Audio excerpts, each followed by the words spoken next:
Assalamualaikum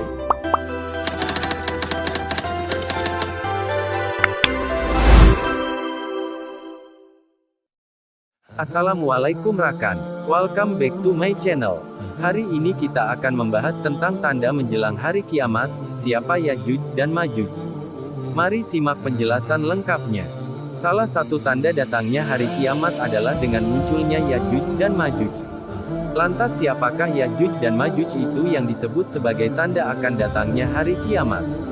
Sehingga menurut pendapat para ulama, Ya'juj dan Ma'juj adalah sekelompok makhluk yang sangat banyak jumlahnya dan mereka memiliki sifat perusak dan penghancur kehidupan di bumi. Astagfirullahalazim. Sehingga banyak orang berspekulasi tentang Ya'juj dan Ma'juj. Ada yang menganggap bahwa Ya'juj dan Ma'juj adalah salah satu makhluk besar seperti monster yang memang tidak terukur besarnya.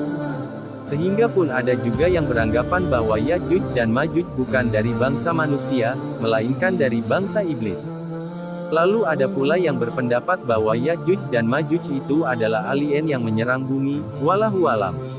Seperti yang kita selalu yakini bersama bahwa Ya'juj dan Ma'juj akan keluar dan datang menjelang hari kiamat nanti. Mereka akan berperang melawan Nabi Isa alaihissalam dan akan dihabisi olehnya. Bahkan kedatangan mereka sudah tertulis di dalam Al-Quran sebagai berikut bunyinya. Hingga apabila dibukakan tembok Ya'juj dan Ma'juj, dan mereka turun dengan cepat dari seluruh tempat yang tinggi. Dan telah dekatlah kedatangan janji yang benar, hari berbangkit, maka tiba-tiba terbelahlah mata orang-orang yang kafir. Mereka berkata, "Aduhai, celakalah kami, sesungguhnya kami adalah dalam kelalaian tentang ini, bahkan kami adalah orang-orang yang zalim." Quran Surat Al-Anbiya ayat 96-97. Sebenarnya siapakah Ya'juj dan Ma'juj ini? Bagaimana rupa mereka dan bagaimana pula sifat mereka yang sebenarnya? Dan ini berikut penjelasannya. Sehingga begini sebenarnya, sosok Ya'juj dan Ma'juj ini bukanlah monster, jin, atau bahkan alien. Mereka adalah golongan manusia dan keturunan Adam sama halnya seperti kita ini. Ibnu Katsir menerangkan bahwa mereka ini adalah keturunan dari Nabi Nuh alaihissalam dari keturunan anaknya, Yafits yakni Magog bin Yafits bin Nuh bin Lamik Lamaka bin Metusyalih bin Idris bin Yarid bin Mahlail bin Kianan bin Anusi bin Syits bin Adam. Magog inilah yang menjadi cikal bakal bangsa Ya'juj dan Ma'juj. Dan meskipun mereka semua adalah masih golongan bangsa manusia, namun mereka memiliki ciri yang sangat khas, yakni mereka memiliki sifat merusak. Juga jumlah mereka sangatlah banyak tidak terhitung akan jumlahnya. Bahkan jika memang bisa diibaratkan dan bisa dilihat nyata mereka nanti turun dari tempat-tempat yang tinggi, maka akan terlihat seperti air yang mengalir. Adapun ciri fisik dari Ya'juj dan Ma'juj adalah memiliki mata kecil, sipit, berhidung kecil, lebar mukanya, merah warna kulitnya seakan-akan wajahnya seperti perisai, tidak pandai berbicara dan lain sebagainya. Mungkin itu gambaran mengenai Ya'juj wa Ma'juj. Lokasi tembok Ya'juj dan Ma'juj diyakini di antara Samarkand dan India. Dalam penelitian, analisis hadis-hadis Asyrat As-Sa'ah As-Sughra wal Kubra, dijelaskan bahwa Dzulkarnain membangun dinding Ya'juj dan Ma'juj untuk menghalangi antara mereka dan tetangga mereka dari kejahatan Ya'juj dan Ma'juj. Hal ini disebutkan dalam Al-Quran. Artinya, mereka berkata, "Wahai Dzulkarnain, sesungguhnya Ya'juj dan Ma'juj itu, makhluk, yang berbuat kerusakan di bumi, maka bolehkah kami membayarmu imbalan agar engkau membuatkan dinding penghalang antara kami dan mereka?" Dzulkarnain berkata, "Apa yang telah dianugerahkan Rabbku kepadaku lebih baik daripada imbalanmu, maka bantulah aku dengan kekuatan, manusia dan alat-alat, agar aku dapat membuatkan dinding penghalang antara kamu dan mereka." Quran Surah Al-Kahfi ayat 94-95. Menurut Ibnu Katsir dalam Bidayah wan Nihayah, sebagian raja dan para ahli sejarah berusaha mengetahui tempatnya.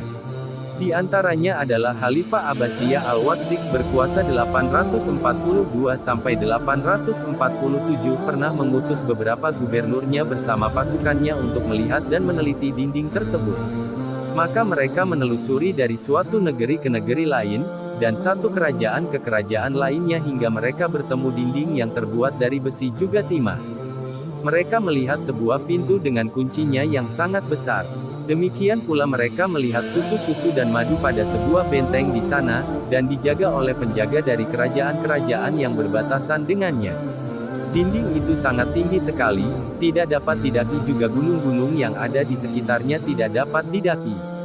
Setelah itu mereka kembali ke negeri mereka setelah mengembara lebih dari 2 tahun dan menyaksikan banyak keajaiban.